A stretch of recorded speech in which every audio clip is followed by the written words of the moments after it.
Today I will show you a heist thriller film from 2006, titled Inside Man. Spoilers ahead. Watch out and take care. Dalton Russell can be seen speaking into the camera, saying that he executed a meticulous bank robbery on a Wall Street bank and managed to walk right out the front door without getting caught. The only remaining question is how he actually did it. He and his team are seen driving up to the Manhattan Trust Bank, masked as painters. Then, Dalton walks into the bank first and knocks out the cameras. Their well-orchestrated plan gets them from securing the door to having the people in the bank on the ground in a matter of seconds. A police officer walks up to the bank when he sees smoke coming out of it, and before he can complete the call, Dalton comes out and tells him that he has hostages, and if the cops come near the door, he'll start killing them. The officer calls it in quickly, and an entire barrage of NYPD Blue comes rushing to the scene, assessing the situation, setting up and securing the location, while shutting down the entire block. Simultaneously, the owner of the Manhattan Trust, Arthur Case, gets informed which branch of his bank is being held up with hostages involved. Hearing the news makes Case very nervous, so he calls a high-power broker, Madeline White, to find a way to protect his very important family heirlooms held inside a safety deposit box in that branch. However, she gives him one rule, that if he does decide to tell her what's inside the box, even though he doesn't need to, and he lies to her, her promise of discretion, as well as their agreement, will be void. Case doesn't lie but doesn't tell the truth either. He simply wants her to make sure that the secret contents of the box either stay locked in there or disappear. Madeline agrees to work with him. Now, on the other side of the situation are the two other major players in this story, the detectives Frazier and Mitchell, from the hostage negotiation team. Frazier is a veteran cop who's much too smart to work for the police, but he has a small internal affairs matter hanging over his head that he probably had nothing to do with, as he will keep on insisting until the end. The detectives are seen rushing to the bank and stepping inside one of the police vans to talk to Captain Darius, who's in charge of the scene. He tells them that no one knows the number of suspects or hostages inside the bank yet.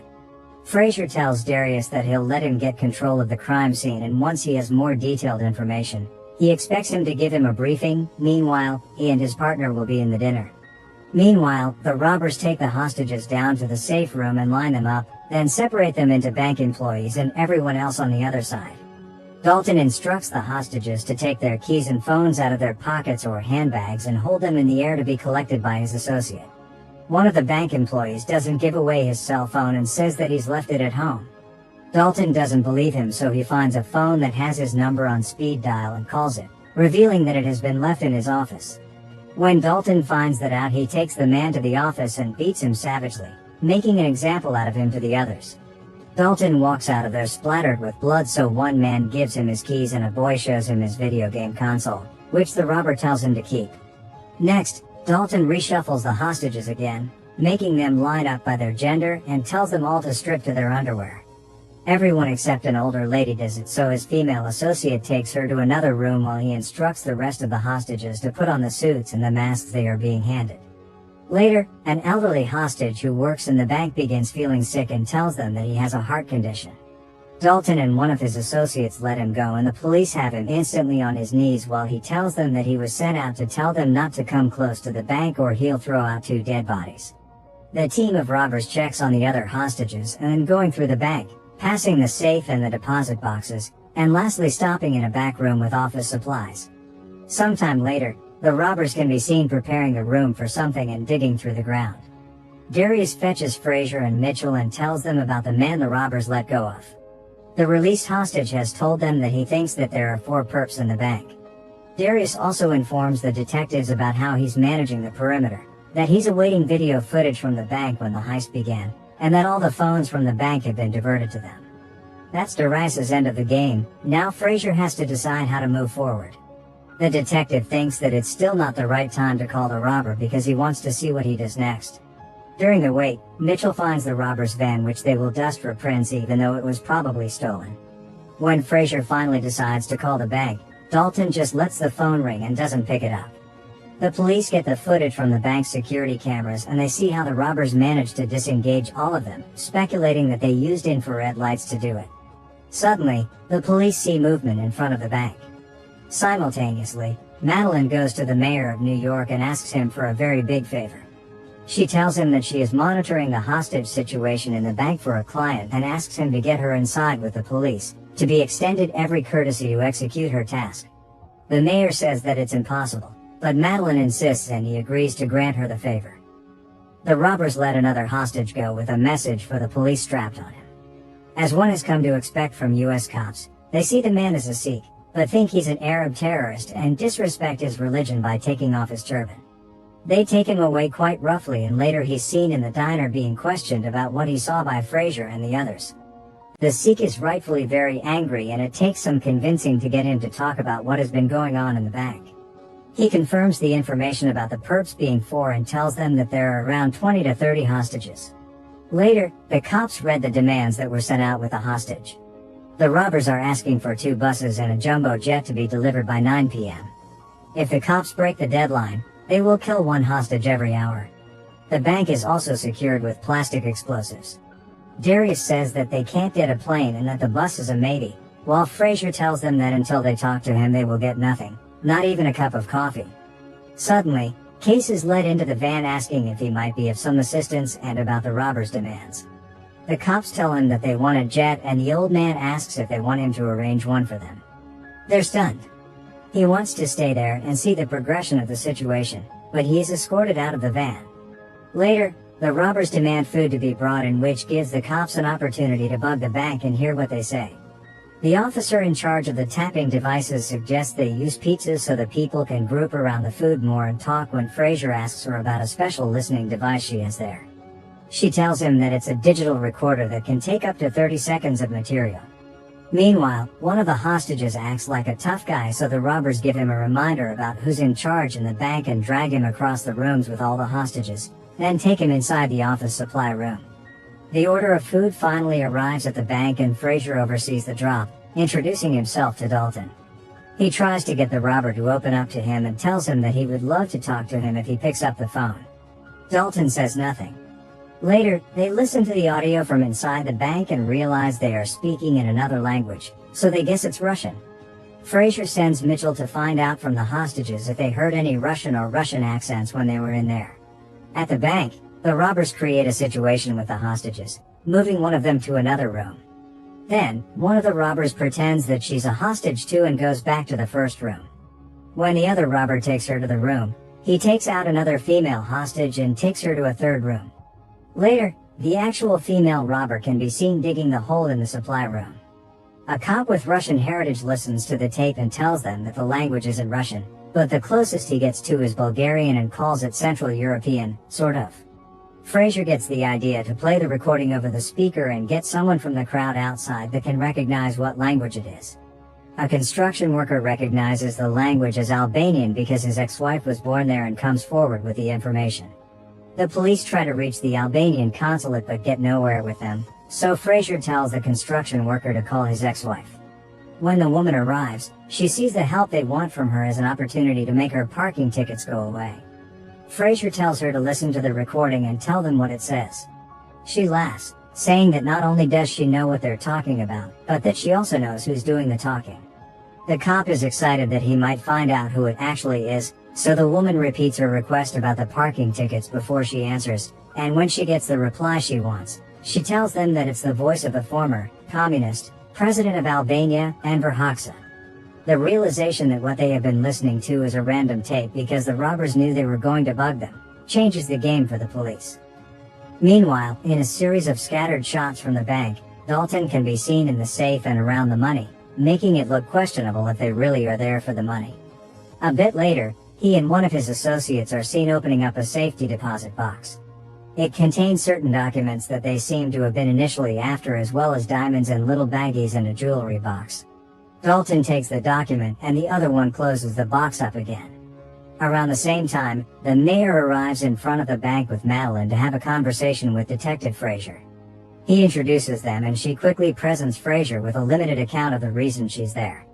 The detective is reluctant to accept her supposed help, so Madeline and the mayor use some nice old-fashioned blackmailing to convince him. Sometime later, Dalton finally picks up the phone and talks to Frazier. The conversation goes pretty much nowhere, with Dalton just repeating their demands and threatening the detective to kill hostages if they aren't met in the time frame he set up. The same happens in a later conversation, with Frazier sure that he's the one pressing the robber for more time, still unaware that the one who's stalling is Dalton by playing games with him. Frazier offers Dalton some more food and he asks for sandwiches. In the meantime, the robbers finish digging the hole in the supplies room, which will be a big part of how the robbery is completed. After his call with Dalton, Frazier lets Madeline talk to him as well. She says something to him that convinces Dalton that they should have a conversation face to face. Frazier takes her to the bank, worried that she might make a wrong move, but Madeline tells him that she got to where she is by collecting friends and not enemies. She's searched when she gets to the bank, then proceeds to talk to Dalton. Madeline gives him an offer of a short prison sentence and $2 million when he gets out in return for the contents of the safe deposit box. Dalton makes it clear that he knows who Madeline is working for and that he knows Case was a Nazi collaborator in World War II when he worked in Switzerland. She only asks to go to the deposit box, prompting him to show her what he found there, and tells her that he'll be keeping it as a guarantee that if he is caught for the robbery, she and her boss will help him get out of it. When Madeline gets out of the bank, she has an off-the-record conversation with Frazier telling him that she made him another offer that he's considering. Frazier asks her about what she thinks Dalton is like and Madeline tells him that he's smart and that he's not a murderer. Sometime later, the three cops continue talking about Dalton, trying to figure him out, when Frazier decides to switch up the game a bit and stop playing by the book because he thinks Dalton knows every step they will make. He calls him and tells him that he will give him his jet if he allows him to come inside and check the hostages first. Dalton agrees and we see Frazier walk inside the bank in the next sequence. He's taken to the hostage rooms where he sees that all of them are alive and well when he sees the boy and is denied taking him out with him when he asks. Before he leaves, he promises the hostages that he'll take them all out. Frazier confronts Dalton and tells him about the tactical team waiting outside, but the robber outsmarts him again. As they reach the door, Frazier tackles him and tries to take off his mask, but is stopped by one of the others in time. Dalton is pissed at him and asks for the buses again. After that, Dalton goes to the supply room and asks his associate how long it will take him to finish up there. He says that it will be in around 2 to 3 hours. Frazier gets back in the van and tells Darius that Dalton isn't a killer and they should wait and see what he does when he calls him again and tells him to point their cameras at the window. As soon as they do that, they see Dalton holding a gun to a hostage and killing him on camera. The consequence to that is Frazier getting booted down in the case, with Darius taking his place to call the shots in the situation. Naturally, Darius plans to get the tactical team inside as soon as possible, but getting inside the bank presents him with a tactical nightmare with very problematic outcomes. The only solution to their problem is using rubber bullets so they don't kill anybody. Mitchell thinks that if something goes wrong again that Frazier will be the scapegoat, but he tells him that he caught a deal with Madeline and that he'll make detective first grade. Suddenly, before Darius storms the bank, Frazier discovers that the robbers have been listening to them the entire time via a transmitter in the drawer, so he calls the captain to inform him. However, Darius decides to proceed. When Dalton hears that, he throws smoke grenades, and they get the hostages out of the bank before the cops can come in. As soon as everyone comes out, the tactical team gets them all down on the ground and arrest everyone. Then, the tactical team goes inside the bank to clear it from the robbers or find any possible bodies. They check all the rooms, the safe, and the supply room, but find nothing. Frazier, Mitchell, and Darius come down and the head of the tactical team tells them that they didn't find the body of the hostage and that nothing was taken from the bank. Furthermore, the cops realize that their weapons were toys and that the killing of the hostage was just a hoax. Meanwhile, the hostages and all of the robbers are being taken into a police station to be questioned. No one knows who the hostages and who the robbers are, so, sometime later, Frazier's captain tells him that the case no longer exists. Frazier didn't expect that, but he also won't be letting it go. Before he leaves, the captain tells him that his problem with Ya is gone. Later, Frazier finds a clue to the secret safe deposit box from the bank and begins putting it all together. He meets with Madeline again and shows her his recording of her and the mayor blackmailing him about his problem. Thank you for watching. In exchange for not getting the recording out, he asks her for information about Case's box. She only gives him a hint but tells him to let it go.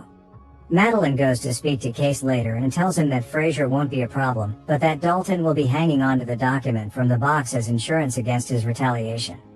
Furthermore, Madeline knows that there were diamonds in the safe along with the document, and Case tells her that there is also a Cartier ring that belonged to some of his Jewish friends he didn't save from the Nazis because they paid too well. He pays her before she leaves and she pretends that she isn't judging him. 1 week after the heist, Dalton can be seen, finally revealing how he managed to pull off the heist. He was hiding inside the bank, behind a trick wall they built in the supply room. Dalton has the diamonds, the ring, and the document. He breaks through the trick wall and gets out of his hiding spot, then walks through the bank like he's just another client. All of his conspirators can be seen waiting for him in front of the bank as Frazier and Mitchell arrive. Dalton bumps into Frazier as he's walking out of the bank, but he doesn't recognize him. Frazier goes into the bank with a court order to open the deposit box, and inside he finds chewing gum, the Cartier ring, and a note saying "Follow the ring." The detectives go to speak to Case and Frazier asks him about the box, having figured out that it's connected to something bad. Case tries dodging all of his questions, but Frazier shows him the ring, saying that once he learns more about he would surely know what those bad things are. When the cops leave, they laugh because they know they have Case exactly where they want him. Later, Frazier interrupts Madeline's and the mayor's lunch to show them the ring and give her the number of the War Crimes Issues office in Washington, D.C. She will gladly call that number, so he gives her the pen with their recording successfully taking down a Nazi, overplaying a high-powered broker and an aloof mayor. The only thing left for him to do, since he's also made the first raid, is to go home and make love to his wife. In the final image of the film, we see him finding a diamond that Dalton has left in his pocket when he bumped into him in the bank. Make sure to subscribe and turn on notifications so you can watch more videos like this. Thanks for watching.